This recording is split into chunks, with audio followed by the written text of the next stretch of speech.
At ngayon, patawarin niyo po kami sa aming mga kasalanan at alisin niyo lahat ng mga sagabal na pwedeng umadlang na para maunawa namin kayo ng lubos. Speak to us in a simple way. But continue, Lord, to enable us to know your will for our lives and continue to enable us, O Lord, to plan correctly so that we may benefit from the life that you have given us. Lord, be our speaker. Speak powerfully, mightily, glorify your name, heal us, empower us, open our eyes. In the name of Jesus, your Son, our Lord, we pray with thanksgiving. Amen. How to plan to succeed? Proverbs 16, we'll be reading from the Contemporary English Version. Verse 1, we humans make plans, but the Lord has the final word. So unang-una, sinabi, may plano tayo dapat. Tayo ang gumagawa ng plano. The assumption is we make plans. We should have a plan. Hindi kung ano na lang mangyari, kung ano na lamang ang kahinat na isang araw, na isang linggo, na isang buwan, na isang taon, and before you know it, ng isang lifetime. Sabi nga nila, those who fail to plan, actually plan to fail. Yung walang plano, actually may plano. May plano silang mabigo. So may plano dapat for the month, for the year, for 10 years. Ang mga estudyante may plano para sa isang semestre. Then you plan for a career. What's your plan for your family? Anong plano para sa sarili? At may plano na ba tayo para sa retirement? Kaya marami mga pangangailangan ang biglang dumarating nang hindi natin matugunan, walang kaplano-plano. So ano ang plano nyo para sa inyong buhay? Kung hahati-hatiin ang natitira pang panahon ng ating buhay into 5 or 10-year segments, ano-ano ang gusto nyo mangyari? Siyempre, hindi naman lahat ng plano natin yun ang mangyayari. Pero may plano ka, meron kang sinusunod na direksyon, meron kang goal which you cut down into achievable objectives, and then to-dos and not to-dos, hanggang nabubuo yung panahon, nakikita mo, nabubuo rin yung plano. Proverbs 16:20, if you know what you're doing, you will prosper. So how do we plan? First of all, know. Be knowledgeable. Bawat alam ng ating isip ay parang isang kasangkapan, isang tool na nagpapadali ng trabaho. Nagbubukas ng pinto, parang susi. Nag-aakyat sa isang mataas, parang elevator. Nagbibigay ng liwanag sa madilim. So know the facts of your life. Know your strengths. Know your weaknesses. And very importantly, know what you want. Ano ba talaga ang gusto mo sa buhay? Lagi marami ang tatanong sa akin, ano po ba ang mahalagang qualities ng isang lalaki o babae para i-consider ko na maging asawa? And I always answer the same way, what can you not live without? Yung talagang hindi ka mabubuhay pag wala yun sa partner mo, dapat makita mo sa kanya. And then dapat alam mo rin what you can live without. Gusto mo lang, but you can live without. So don't have a partner that doesn't have what you cannot live without. Kaya dapat alam mo talaga kung ano yung gusto mo. Marami kahit sa pag-aasawa, hindi napapatama ang pagpili o ang pagpapakasal kasi hindi naman nila alam kung anong gusto nila sa buhay eh. Na-in-love lang sila dahil makapalang kilay. Dahil maganda ang boses, dahil text ng text, dahil thoughtful, pero mamaya naghihiwalay, nagkakagalit, o impyerno ang buhay together, o kung hindi man impyerno, boring, pinagtsatsagaan na lang, total mamamatay din tayo pagdating ng araw, tapusin na lang to. Ganun lang ba yun? Minsan ka lang mabuhay. So what do you want? Do you want, halimbawa, to have material success? Then huwag ka may in love sa taong walang ambisyon, kahit gano'ng kakapal ang kilay. What do you want? Do you want yung mga matatamis na mga sandali araw-araw? So, pwede ng tamad, basta thoughtful. Diba? So, what do you want? It must be clear. At dahil tayo nilikha ng Diyos na unique, meron tayo talagang kanya-kanyang gusto at kanya-kanyang ayaw. So don't have anybody na meron nung talagang hindi mo pwedeng pagtsagaan na may ugaling ganon. Kahit marami pa siyang qualities na maganda, pero hindi mo pwedeng pagtsagaan yung ganito niyang quality, then have someone else. Or don't have anybody at all. Importante na nasasabi natin yon. No. Very importantly, know yourself. At kung may papakasalan ka o magiging business partner, matagal na pagsasama yan, know the other person. Hindi yung parang suntok sa buwan. Kailangan may facts. And over and above knowledge, be discerning. Hindi lahat ng bagay nalalaman, pero yung mahalaga, nararamdaman. Kailangan may pakiramdam ka. Ito bang gagawin kong negosyo? Kahit sa alam ko maganda, pero ano ba yung nararamdaman ko? Ano ba yung kutob ko? Spiritual beings tayo. Nilikha tayo sa image ng Diyos. Meron tayong espiritu. Kaya meron tayong ibang dimension ng pagsukat sa mga bagay. Hindi lang yung knowledge by facts. But what does your spirit tell you? Ano yung iniisip mo na tapos maligtad yung nararamdaman mo? Napakarami mga tao, pagka napatunayan na nila ang isang mali, tsaka nila sasabihin, sabi ko na nga ba eh, may nakukutuban na nga ba ako dito sa taong to eh, may nararamdaman na nga ba ako, pero hindi nila in-operationalize, ang in-operationalize nila yung what they know, or what they see, or what they hear. So be discerning. Proverbs 16:25, sometimes what seems right is really a road to death. Kaya lang, halos patay ka na o naghihingalo ka na bago malaman mong mali yung daan na yon. Kaya hindi lang dapat alam, pinapaandar din yung espiritu, yung discernment. Therefore, you want to really plan, and you want to invest in your plan, you invest time, talent, treasure in your plan, pray. Para sa prayer life mo pa lang, bago pa mangyari ang mga mangyayari, meron ng salaan na pili na ng langit para sa iyo, dahil alam ng langit ang punot dulo ng mga bagay. Kaya dapat lagi kang nakikipag-communicate sa kalangitan. Makiramdam, observe. Kaya mahalaga rin, hindi nagpapadalos-dalos, hindi nagmamadali. Ang mahalagang bagay, hindi ipinagmamadali. Malaki kasi ang damage pag nabuhol na, tapos saka mo palang uli kakalagin. Nailak na, tsaka muli bubuksan. Naikasal na, tapos maghihiwalay. Napirma na yung contract, tapos gusto mong umatras. Nag-down ka na agad sa condo na to, sa kotse na to, yung pala ayaw mo, then forfeited na. Yung reservation fee mo, may bayad. Pag laging nagmamadali. Kaya mga salesmen, lagi kami namadali para huwag na maisip lahat yung negative. The Lord never hurries us up, especially if it's about an important direction in life that we have to take. How else do you plan to succeed? Get God's approval for your plan. Kailangan approve ng Diyos, kailangan kakampi mo ang Diyos sa lahat ng project ng buhay mo, lalo sa malalaki. Check your motives against God's teachings. Ano bang motibo ko? Ano ba ang tayo ng motibo ko doon sa katuroan ng Diyos? You've got to check your motives against God's teachings. Proverbs 16:2, we may think we know what is right, but the Lord is the judge of our motives. So again, check your motives against God's teachings. Know God's word, because how can you check if you don't have a standard by which you will check?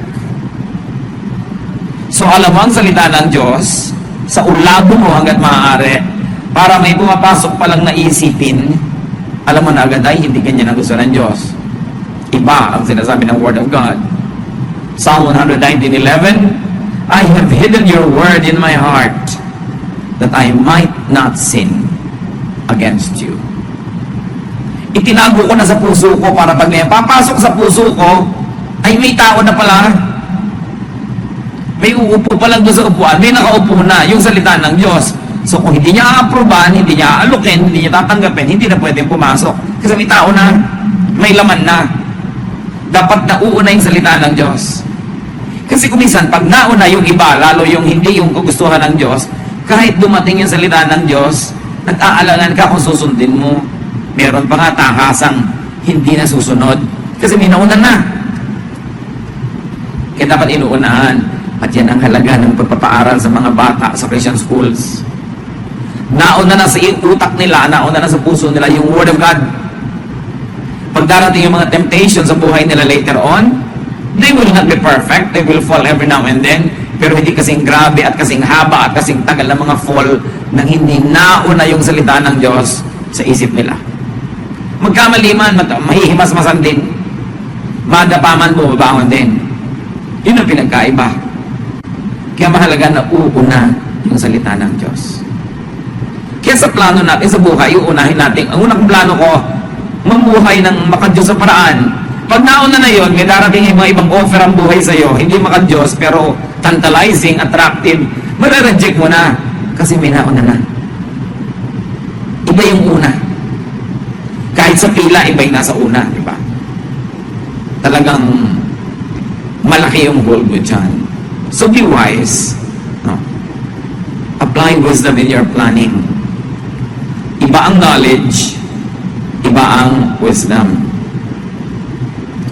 Yung wisdom, hindi nakukuha sa information yan. Hindi yan nakukuha sa alam ng mga facts. Ang tanging nagbibigay ng wisdom ay panahon, karanasan. Kaya mahalaga na hindi ka lang knowledgeable, you're also wise. At dyan, nagiging importante yung mga may karanasan at may edad na sa buhay na pag-uusapan natin maya-maya. Proverbs 16:16, it's much better to be wise and sensible than to be rich. Bakit kaya pinagsama yung wisdom and good sense tapos versus rich? Of course, hindi naman kontra ang Bible sa maging rich tayo. But this is when wanting to be rich is not the wise choice at the moment. Meron at the moment. Kasi kung minsan, wanting to be rich is the right choice at that time. Paano malalaman ngayon that it's not wise to want to be rich? When pursuing wealth will destroy your relationship with God. Then it's not wise. It's not wise at this time to want to be rich. Pero ayan na, ino-offer na, ang bilis yumaman. Pero masisira ang relasyon mo sa Diyos. It's better to be wise and sensible than be rich in a way that will destroy your relationship with God. So do not use evil ways. Magpaplano ka na rin lang, huwag kang gagawa ng plano na merong evil devices. Magpaplano kang yumaman pero may deception. Magpaplano ka na manalo pero may daya. Magpaplano ka na mabuhay pero may papatayin ka. Kailangan walang ginagamit na masasamang paraan sa plano. Kasi di ba napag-usapan na nga natin, kailangan kakampi mo ang Diyos. Paano kanya kakampihan kung masama ang plano? Proverbs 16:17, God's people avoid evil ways and they protect themselves by watching where they go. Malayo ka pa naman, nalalaman mo na kung saan patungo yung landas na yan eh. Bihira naman yung biglang-biglang lumilik mo sa mali. Usually alam mo na yung direction na yun. Dahan-dahan nagiging malinaw sa iyo na mali yun. Huwag na lang. Atras na lang. It's not worth it to destroy a relationship with God for wealth. Kasi kahit gaano karami yung pera mo, pag hindi ka nagpaniagan ni Lord na ma-enjoy yun, hindi mo rin ma-enjoy yung pera mo. Pero kung dasal ka ni Lord, gusto ka na rin pag-enjoy yan, kahit konti lang yung pera mo, na-stretch. Ang daming nangyayari sa konti. Iba na yung nabubuhay tayo sa favor ng Panginoon. Do not be proud in planning. Proverbs 16:18, too much pride will destroy you. So kung proud yung paraan mo ng pagpaplano, yung nagiging mayabang ka kahit sa sarili mo mga magulang, sa mga pinagkakautangan mo ng loob, sa mga dapat mong igalang, sino magsasabing magtatagumpay ang ganong plano? And never plan for pride. Bakit naman po nagbabala kayo na ang laki-laking bahay ang ipatayo? Aba, syempre, para matalo natin yung kapitbahay natin, walang kwentang plano yun. Bakit gusto mong makatapos ang napakataas na pag-aaral? Uhaw na uhaw ko ba sa karunungan? Hindi. Para matalo ko yung mga pinsan ko. Pinakamataas ang title ko. Bakit naman kailangan natin ng kotse? Para makapagyabang tayo. Diba? Kahit sa ministry. Ba't kailangan natin magpatayo na laki-laking building? Para kung pagyabangan pala yung iba, para patunayan mong ikaw yung pinakamahusay, walang kwenta yung ganung plano. Hindi ibig sabihin na pag gusto mo ng malaking bahay, o kotse, o education, o magandang church building, masama yung plano mo. Ang sinasabi natin, yung laman ng kalooban mo, yun ang alam ng Diyos. Kasi sa labas mukhang maganda yung plano, pero yung pala yung loob bulok, may ibang hidden agenda, doon naman tumitingin ng Lord sa puso. Kaya dapat tinetest mo ang sarili mo against God's word and against your own conscience.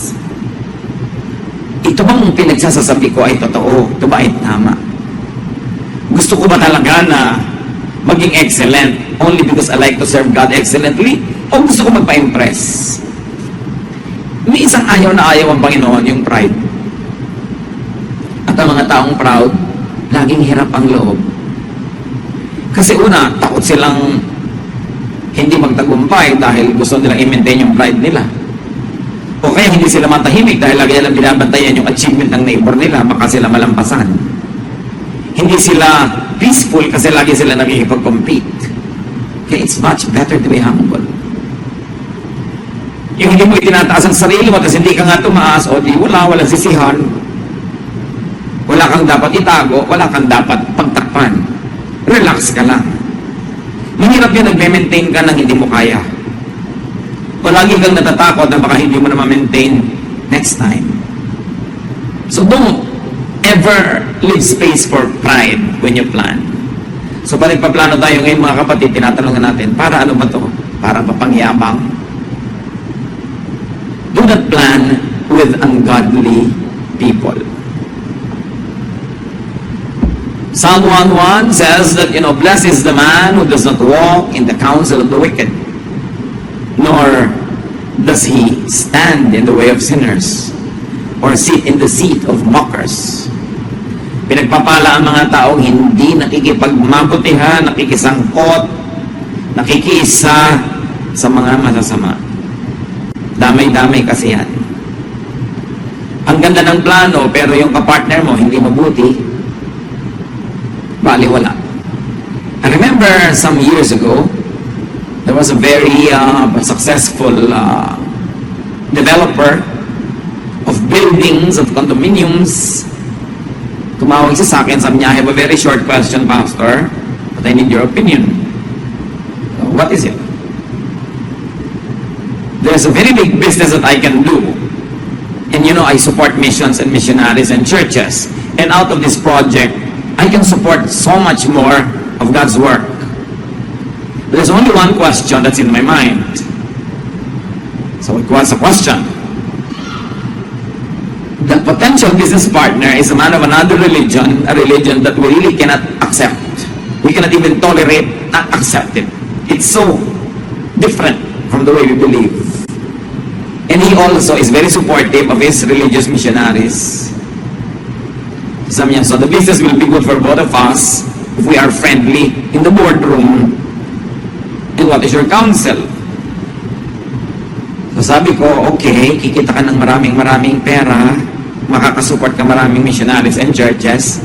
Pero yung kapartner mo ganun din, makakasupport din siya ng maraming missionary and churches sa kakontra ng church natin. So magkaibigan kayo sa boardroom pero ang mga missionaries siya nagbabakbakan sa mission field. I don't think it's a good partnership. It was billions of pesos and this guy just canceled it. So alam niya, yes, I suspected that that's what you'd say. So called off yung plano. Kasi yung mga kapartner, hindi ka lugod-lugod sa Diyos. Lalo naman yung magpapakasal ka, partnership yun.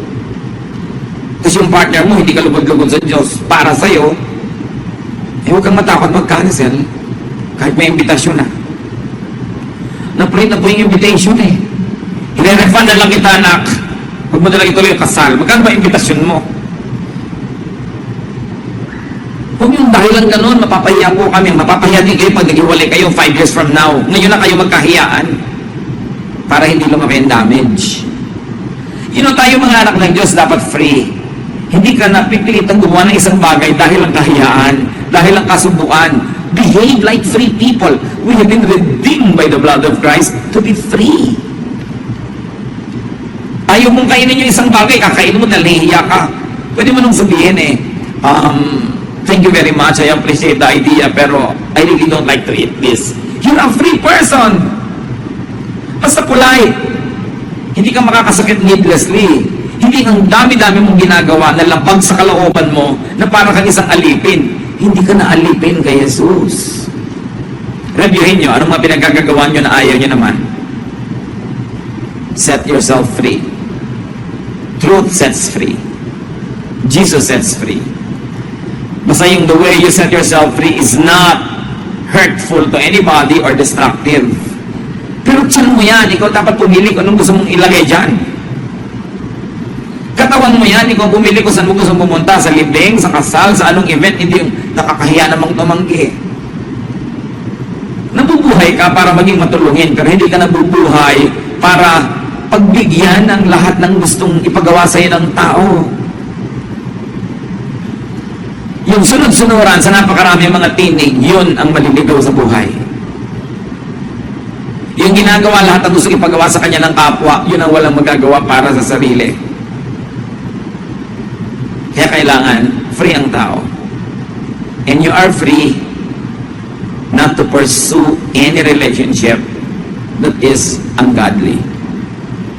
Kahit may mga sabit-sabit na dyan, ayusin na lang. Pero hindi dapat ituloy dahil lang napasubo na. Sabihin din po ba kung saan pa doon tumayo? Ang ibig sabihin talaga nung tumayo ka. At yung pinagkadapaan mo, iwan mo para ka makatayo. Whatever it is in your life. I feel so strongly inside of me, mga kapatid, na may kinakausap ang Panginoon sa message na to. Dito mismo sa hall na to. Be free. Hindi kailangang ituloy ang pakikipag-partner sa hindi dapat. Sa hindi karapat-dapat at sa hindi marapat. Proverbs 16:29, don't trust violent people. They will mislead you to do the wrong thing. Hindi basta-basta nagtitiwala. At kung nagtiwala ka man, nakakita ka ng dahilan para bawiin ang tiwala na yon, bawiin mo. Hindi ka kailangang mapasubo. At tulad ng binagyan natin kanina mga kapatid sa pagpaplano, listen to and get wise advice. We have said, and let me repeat it, wisdom is not knowledge. Wisdom is not information. Wisdom is time, experience, age, filtered by wise and prudent remembrance. Kailangan natututo tayo sa bawat pagkakamali. Kaya ang daming mali, yun ang may potential na maging napakatalino. Liban na lang kung paulit-ulit yung mali. Tulad yan, merong isang aeroplano na nagkaroon ng miscalculation sa pagland sa airport, nasa mga dyaryo. Nakabaland lang yung aeroplano na 3 araw noon. May nagtanong sa akin kanina, kung kayo ang presidente ng kumpanyang ito, will you fire the pilot? Will you fire the pilot? Say, cruel, dalawa pwede mong gawin, fire or not to fire. If you fire the pilot, maybe it's good for your company, but maybe it's also bad. Kasi gaano ba naman karaming pilot ang nakakapaglanding ng mali at ng buhay? Therefore, may karanasan na ang pilot na ito sa pagkakatuto na hindi nararanasan ng iba. At kung matututo siya sa karanasan na to, this will be the best pilot ever kasi naranasan na niya yung mistake if he learns from such mistakes. So siguro, reviewin ko yan. Ang pagkakamali ba niya was deliberate, no? Na pagsuway sa standard procedures of landing. Kung sinadya, tinigasan ng ulo na pagsuway doon sa standard procedure, then maybe I'll fire him. But if it's an honest human error, the more error you commit, the less error you will commit again. Dapat kasi kinocross out mo na yung error na yun, alam mo na yun. Alam mo na yun, alam mo na yun. Kung ganun yung tao, asset siya. Tulad mo yung isang tao, ang laki ng pagkakamali niya sa isang company that cost them millions in sales. Na ipinatawag siya ng president, inunahan na niya yung president, daladala na niya yung resignation letter niya. Kasi ang laki ng nawala sa kumpanya. Inunahan niya talaga. Sabi ng president, bakit ka nagre-resign? Kasi po, ang laki ng mistake ko. Kaya nga kita pinatawag, ipopromote kita eh. After millions na nalugi sa company dahil sa mistake ko, ipopromote ako. Yes, because among all my employees, ikaw ang pinakamahalang matrikula para matuto. Bakit kita tatanggalin? Eh, ang laki ng investment ko sa'yo. Siguro naman, hindi mo na ulitin yung mali na yun. Hindi na talaga. Tumani muna sa isip ko. Yun, kaya ipopromote na kita. Alam mo na eh. Pero iba naman yung sa 7 nobyo, nakakapitong anak na kayo ng iba-iba. Hindi na yun gano'n, ano? Parang paulit-ulit na lang, wala ka nang, may dumanan mong komentar, in-love ka na naman. Dapat natututo ka. So alam niyo yung nagkakamali, valuable na person yun. But depende kung aanin niya yung pagkakamali niya. Hindi niyo agad tinatanggal, inaalis yung nagkakamali. Kung matalino yung nagkamali, asset na yan. So listen to wisdom. Proverbs 16:31, gray hair is a glorious crown worn by those who have lived right. Iba na lang nagpaday. Sabi, alam niyo yung mga matatanda, meron talaga yung silbi. Kahit hindi yan marunong magbukas ng TV, kahit hindi yan marunong mag-text, kahit hindi makapag-Facebook, although marami na rin nag-Facebook, may alam yan na hindi nyo alam. Na hindi nyo malalaman hanggang hindi kayo tumatanda. Kaya dapat nakikinig. Iba ang karanasan. Iba yung karanasan na hinubog ng panahon. Sinala ng paglilini-lini at pagninilay-nilay. At pagkatapos parang napakaraming nyog na kinudkod, ginata, naging latik. Ang dami mga latik na karunungan na matatanda, ikaw nyog pa lang dahil bata ka pa. So mahalaga makinig. Huwag magpapadalos-dalos. At mga anak, always listen to the advice of your parents. Because unless they are insane, your interest will be foremost in their agenda. At kahit hindi ka agree, pag naging magulang ka na, malalaman mo, tama pala si nanay. Kasi naging nanay ka na, kaya mo nalaman. Mahalaga makinig. And then, you want to succeed in life, plan to be in control of your temper. Put your temper under control. Proverbs 16:32, controlling your temper is better than being a hero who captures a city. Mas dakilang accomplishment yung mapigil ang sarili kesa ibulalas lahat ng galit sa panahong naiisipang magalit. Many plans be scary due to temperamental outbursts. Many good things are lost because of a lost temper.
Huwag yung magharimunan ka, masikil mo siya, makuhanan mo siya, malamangan mo siya ngayon. Ang hindi mo alam, ang dami mo pang negosyo, dapat ang kinita. Kung patuloy kanyang tinangkilik o inirefer sa mga kakilala niya. Pinakamahalaga relasyon. Walang hihigit sa magandang samahan. Kahit nalugi ka pa ng konti ngayon, yung tao naman, generally speaking, mabuti. Maalala niya yung kabutihan mo at pag dumating ang panahon na meron siyang kakayanan o kapangyarihan, susuklian ka niya, gagantihan ka niya.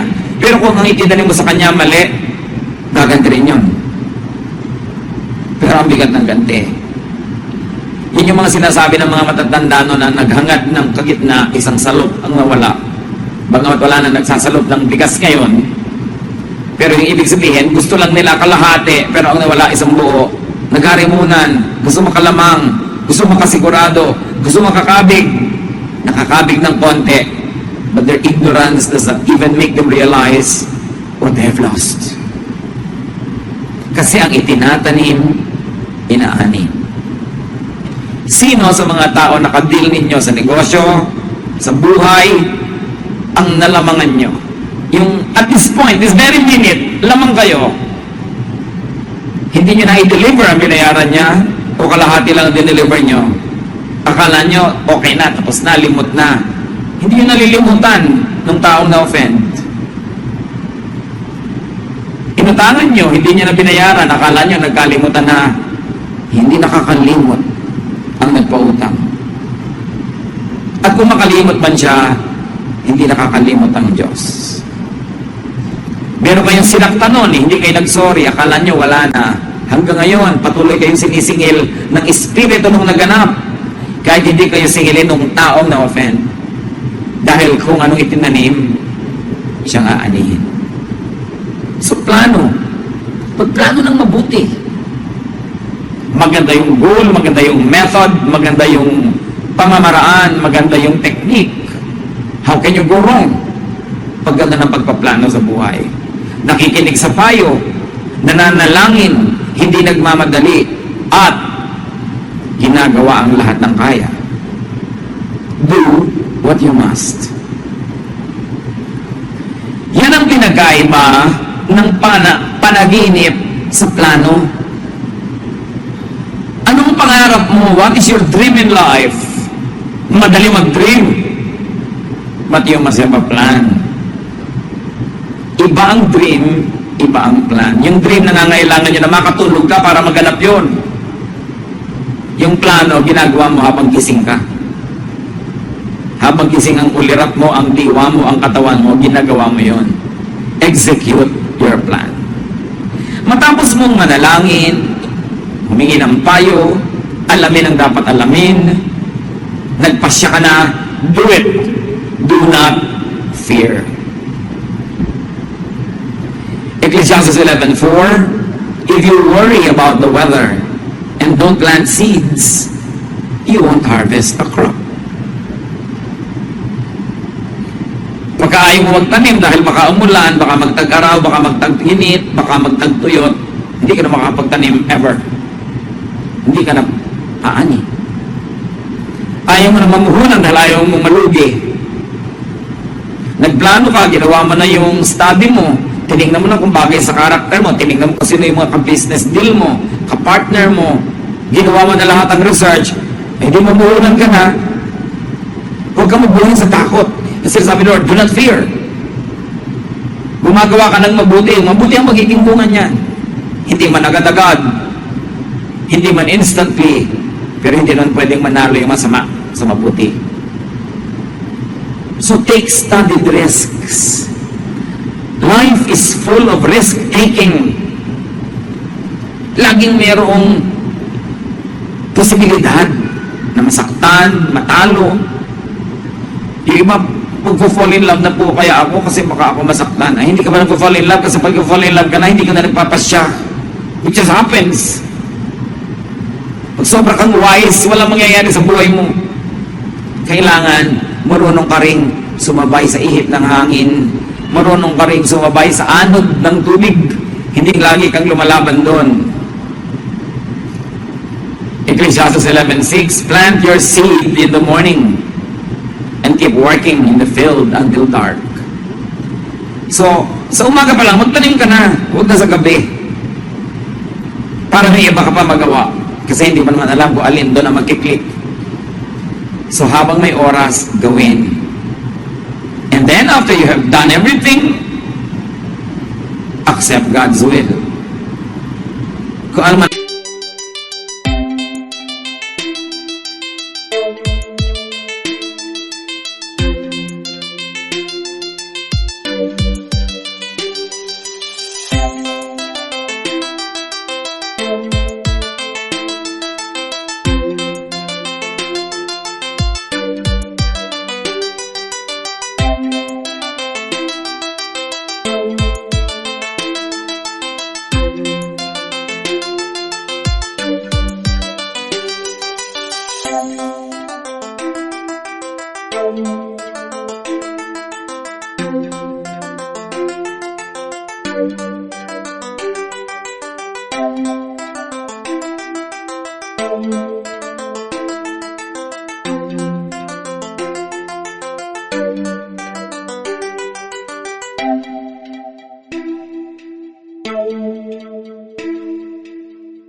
know your limits, respect your limits, and then cultivate your potentials.